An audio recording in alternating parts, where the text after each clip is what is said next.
하늘보다 높은 주의 사랑 하늘에서 주 자리 내줘 영원한 사랑 알게 하소서 너무도 깊은 주의 끝없는 사랑 그게 하소서 그 사랑 너 알게 하소서 나에게 부으소서 끝없는 사랑 원합니다.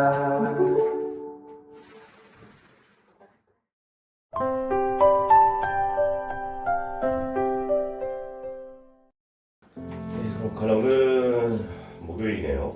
갈라디아서 2장 1절에서 10절까지 말씀. 그러고는 14년이 지나서 나는 바르나바와 함께 다시 예루살렘으로 올라갔습니다. 디도도 같이 데리고 갔습니다. 내가 올라간 것은 계시에 따른 것이었습니다. 나는 그들에게 내가 다른 민족 가운데서 선포하는 복음을 내놓고 설명했습니다. 유령 인사들에게는 따로 만나 설명했습니다. 어떻게 해서든 내가 달리고 있거나 달려온 것이 헛일이 되지 않도록 하려는 것이었습니다. 그러나 나와 함께한 디도는 그리스 사람이었지만 할례 받도록 강요를 하지 않았습니다. 할례 문제가 제기된 것은 슬그머니 들어온 거짓 형제들 때문이었습니다. 그들은 그리스도 예수님 안에서 우리가 누리는 자유를 몰래 엿보려고 슬그머니 들어온 사람들입니다. 우리를 노예로 만들어 버리려고요. 우리는 그들에게 잠깐이라도 불복하여 물려보지 않았습니다. 복음의 진리가 여러분 곁에 눈에 머물러 있도록 그렇게 한 것입니다. 나는 뭔가 유력하다는 그 사람들한테 영향을 받지 않았습니다. 그들이 한때 어떤 사람이었는지 그것은 나에게 전혀 중요하지 않습니다. 하나님은 사람을 겉모습으로 판단하지 않으십니다. 나에게 그 유력 인사들이 더 모태라고 제안한 것은 아무것도 없었으니까요. 도리어 그들은 내가 할례받지 않은 사람들에게 전할 복음을 맡았다는 사실을 알아보았습니다. 베드로가 할례받은 사람들에게 전할 복음을 맡은 것과 마찬가지로요. 할례받은 사람들을 위한 사도 직무를 맡도록 베드로에게 능력을 주신 분이 다른 민족들을 위해 일하도록 나에게도 능력을 주셨기 때문입니다. 하나님이 나에게 주신 은혜를 야고보와 게바와 요한, 곧 기둥같이 여겨지는 사람들도 알아차렸습니다.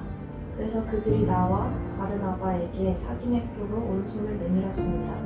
그렇게 하여 우리는 다른 민족들에게로 그들은 할례받은 사람들에게로 가게 되었습니다. 그들이 우리에게 부탁한 다음 한 가지는 가난한 사람들을 기억해 달라는 것입니다. 그런데 그것은 나도 힘써 어려웠던 그 일이었습니다.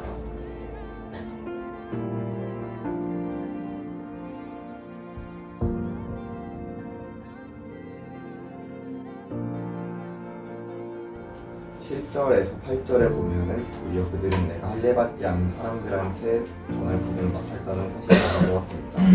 베드로가 할례받은 사람들에게 전할 복음을 맡은 것과 마찬가지로 이걸 보면은 이제 베드로에게는 하나님께서 할례 받은 사람들에게 전할 복음을 전하게 하시고 바울에게는 할례 받지 않은 사람들, 이방인들에게 전할 복음을 준비를 하시는 것을 보고 정말 하나님께서는 모든 사람들을 구원하고 싶어 하시는구나.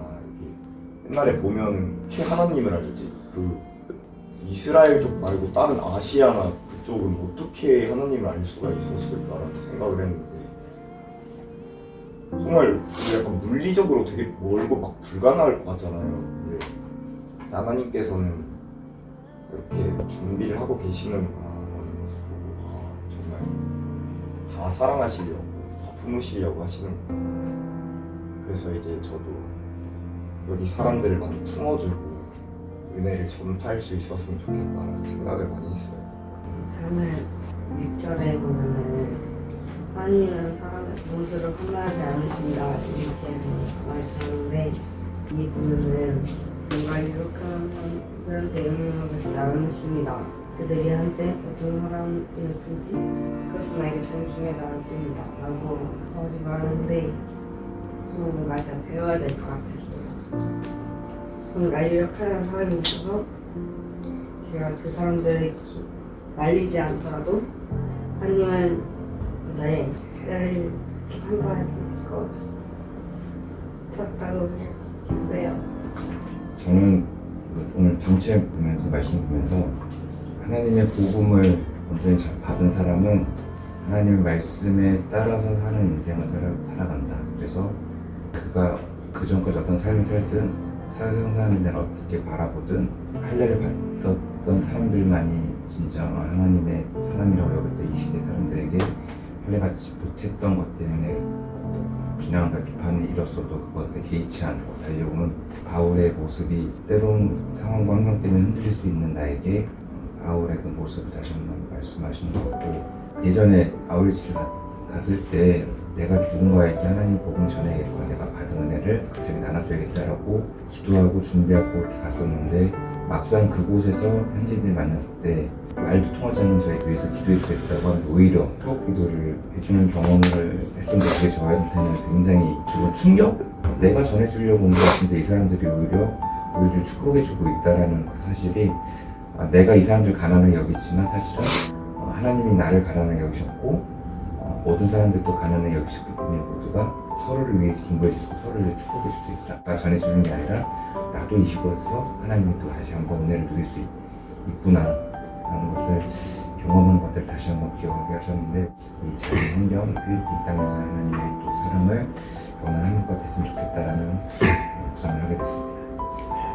마지막에 보면 가난한 사람들을 기억해달라 라고 했는데, 가난한 사람 하면 제일 먼저 생각이 나는 거는 물질적으로 부족한 사람이 있겠지만 돈이 아니라 그냥 마음의 평안, 자유, 기쁨 이런 것들이 없어서 심적으로 가난한 사람도 많지 않을까. 그렇기 때문에 우리 모두가 똑같이 그냥 평등하게 가난하진 않지만, 똑같이 가난하진 않지만 조금씩 부족한 부분들이 있기 때문에 그냥 똑같은 존재로 서로 다가가며 살아야 되지 않을까. 저는 9절 끝에 우리는 다른 민족에게로, 그들은 할례받은 사람들에게로 가게 되었습니다 라는 말씀을 좀 읽으면서, 어제 팀의 주된 사역은 워십팀이지만 벽지 붙이는 사역을 한 것처럼 하나님께서는 정말 우리를 다양하게 사용해 주시고, 그래서 오늘도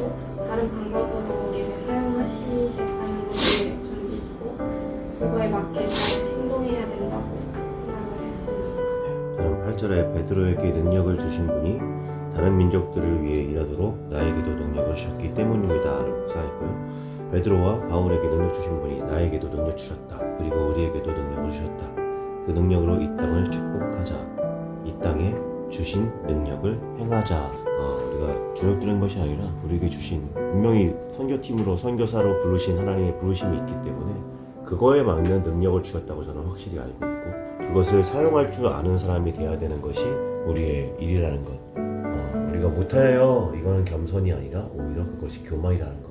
왜냐하면 능력 주신 분이 하나님이기 때문에 그분을 신뢰하는 것이 겸손이지, 그분의 능력을 거부하는 것은 교만이기 때문에 오늘도 겸손한 하루 사는 것, 그리고 우리가 밟는 땅, 오늘은 우리가 땅에 좋은 것을 누리지만 그 누리는 가운데서 어떻게 능력을 행할지를 저는 고민을 해봐야 하지 않을까라는 생각을 했습니다.